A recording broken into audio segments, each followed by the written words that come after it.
The year is 2015.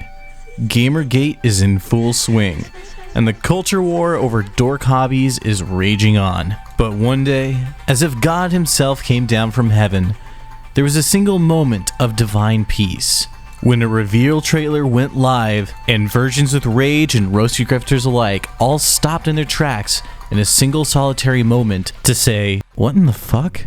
My name is not important. What is important is what I'm going to do.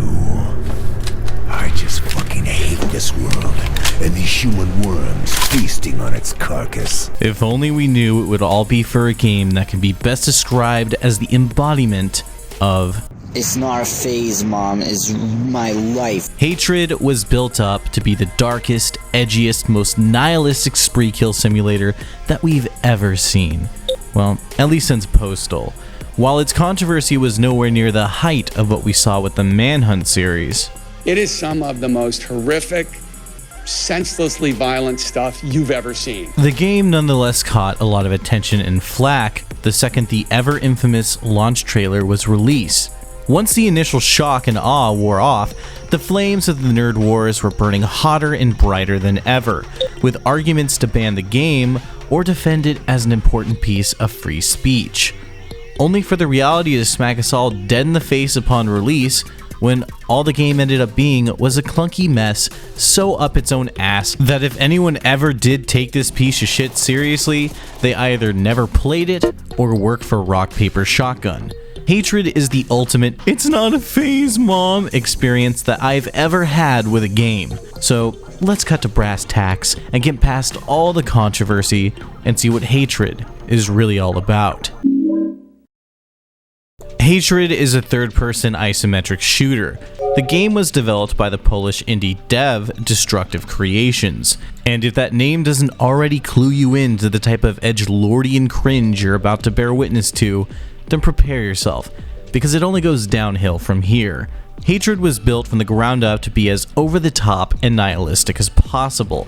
Since it was Destructive Creations' first game, they seemed to hope that infamy would lead to some mainstream success, and given their obvious influence from Postal, I can only imagine that this was their way of aping at how Running with Scissors gained a cult following. And to their credit, it worked. As stated before, when the launch trailer released, Hatred was being talked about by everyone, getting coverage on every gaming news outlet, as well as being a topic many prominent YouTubers ran with. Something very important to note was that Gamergate was still in full swing during 2015, and with this massive schism going on in the realm of gaming, it was prime time for a company to throw out a baity product that would only fuel the flames. Because social justice and political correctness were the key points to many of the arguments to be had, it's no mystery that they were trying to capitalize on the controversy and grift some free press, even stating that Hatred was a response to political correctness, colorfulness, and the fact that video games are being seen as art. You know, peak 90s cool kid antics, repackaged for a new generation. The Polish studio would go on to develop a bland and by-the-numbers isometric shooter, taking major inspiration from the obvious Postal and Manhunt, but with mechanics reminiscent of what can be found in the boomer gem Crusader. And as you can tell by everything looking like it's coated in Crisco oil, Hatred was developed with Unreal 4. Though funny enough, even a company as greasy as Epic asked to have its logo taken out of the trailer. Upon release, a lot of Hatred's initial response was that it was built purely for shock value and more effort was put into its trailer rather than the game, and I kind of agree. While the game itself looks, sounds, and plays decent enough to not feel wholly half-assed, it's also just nothing special, and the game might try and ape at the dripping edge seen in its trailer, but it never quite gets there.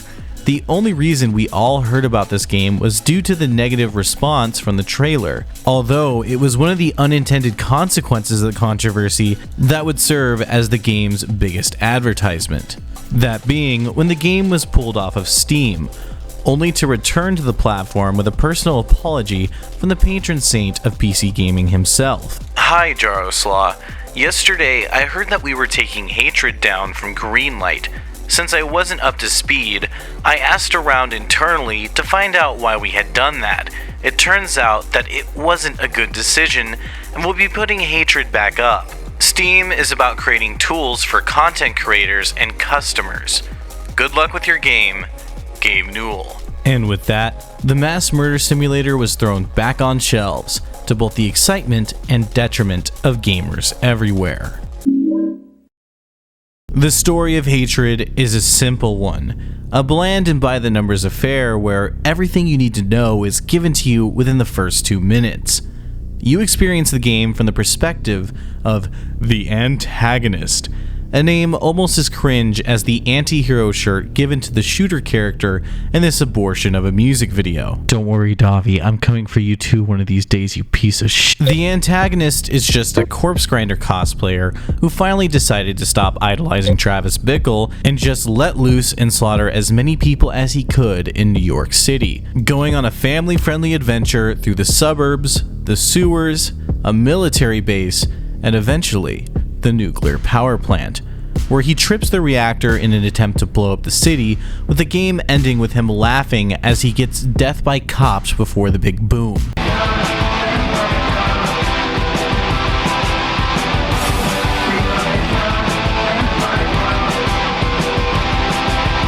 If you thought Jeff the Killer was a teen edgelord fantasy, well, Hatred's got the neat doomer side of things covered. It might sound like I'm leaving some key elements or character development out, but it really is that simple. The antagonist, or Randy Stare as I like to call him, is an empty shell outside of his obvious rage and bloodlust. The game never tries to explain or even hint at Randy's backstory, and we never learn about his past or what made him into the Columbine copycat that he is. All we're ever really given is his occasional cringe-inducing dialogue. There's suffering flowing through my veins. It's like the most intense drug. Where every time he opens his mouth, it's just a muse about how many people he's going to kill. One nation under death. I am genocide. And the terrible voice acting doesn't really help here. Randy's dialogue was written by Polish black metal vocalist Her Warkrimmer, because the edge just wouldn't be sharp enough without some corpse paint. Her's music is also a lot of what you would hear in the game. However, Her wasn't the one to voice Randy. His voice was done by an anonymous voice actor who does his best impression of Nathan Explosion from Metalocalypse. Do this in one take because this guy wrote a lot of stuff. Got it? All right, Yeah. here we go. Okay. Go. To be or not to be, that is the question. Whether 'tis nobler in the mind to suffer the slings and the flesh is air too. And just like the dialogue, it's as laughably try-hard as the rest of the game. And look, I know it might sound like I'm ragging on the story just for it being dark, but hell, my favorite movie is Oldboy, and American Psycho is in my top favorite books of all time. I just enjoy a bit of taste with my edge, and Hatred is really only laughably bad, and all of its angst just comes across as the type of try-hard ramblings you would see from some scene kid on LiveJournal. Without any real fleshing out of the character, a sense of humor, or really any semblance of a real story, what we are left with is a hollow husk of a character who we just know as an angry man. And with the marketing really latching onto the controversy going on with Gamergate, it only aided those who saw the community as little more than blood-hungry losers.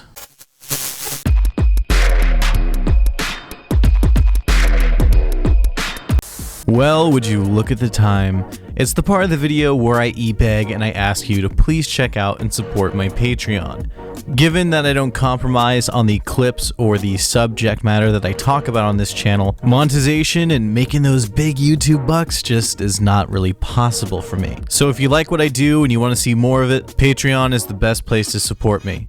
If you would all enjoy the content or music or anything that I create, please consider supporting. I couldn't thank you enough. You have my gratitude. As I stated before, the game looks like it's coated in oil, and while I joked about it being a sign that it was made in Unreal 4, The reality is that it only shows how little effort went into the graphics themselves. Unreal Engine, and especially version 4, is by no means a bad game engine. It's a staple for a reason, and when used correctly, it can look pretty impressive.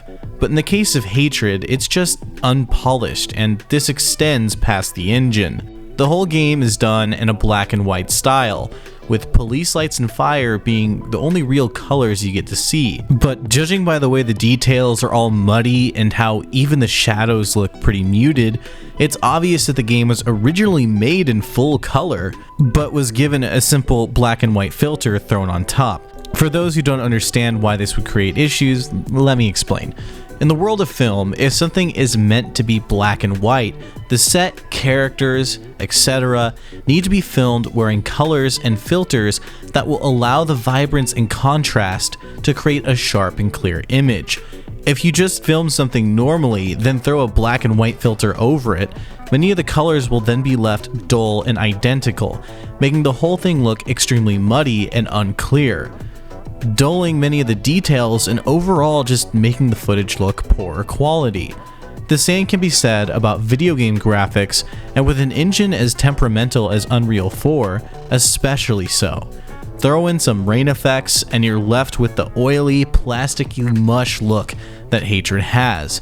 And that's not even mentioning how bad the contrast can be with the game's razor fist color scheme, or its clippy and poorly rendered character models.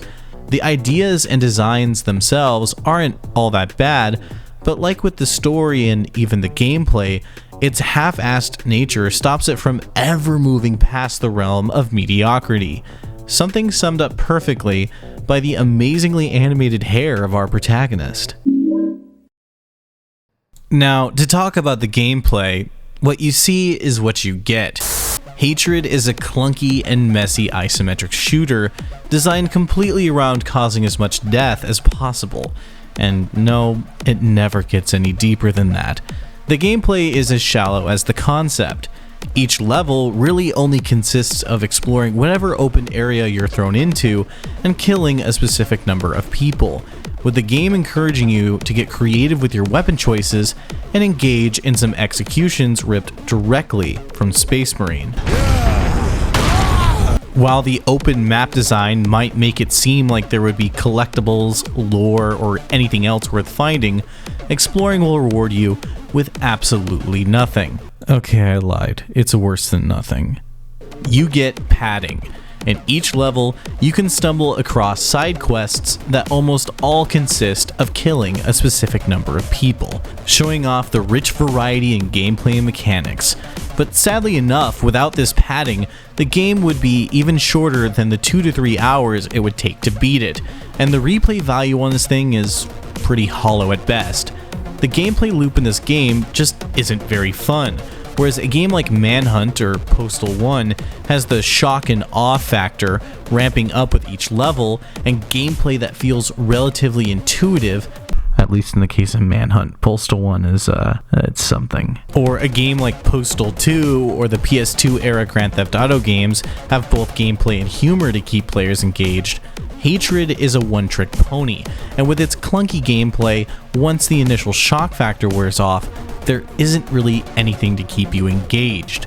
Nearly every laugh to be had is unintentional at best, and while the game has no shortage of weapons to choose from, none of them feel all that satisfying to use. Couple this with the game's inability to keep a consistent difficulty, and it gets to be bland, boring, and outright frustrating faster than you might think. I guess the best way to sum up my thoughts on Hatred is with this clip. Fucking thing sucked! When I decided I was going to make this video, I wanted to prove everyone wrong. I wanted to tell you that Hatred was actually a fun game and that the edgy aspects were self-aware. But the longer I played the game and the more I looked into the making behind it, it just became blatantly apparent that all Hatred was a soulless cash grab. The entire package from top to bottom is just mediocre and exploitative. Truth be told, I actually love edgy stuff. From revenge films, B-horror, dark humor, to noisy and ridiculous music, whether it's a deep commentary or just a schlocky fun experience, I'm more than happy to engage with this kind of media, so a game like Hatred should be right up my alley. But unlike Postal 2, where the gameplay is crude yet satisfying, with humor that keeps me entertained, or a film like I Saw the Devil is so violent and twisted that it keeps me engrossed until the bitter end when it shoves it all back in my face, Hatred is just a half-assed game with laughably bad writing. Its trailer really does overshadow the entire thing.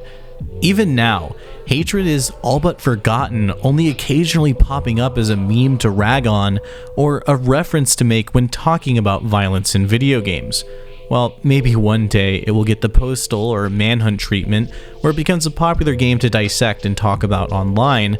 As it stands now, Hatred is forgotten just the way any other mediocre piece of media should be. But with all that being said, subscribe, support me on Patreon, follow me on Twitter. I'll see you in the next video.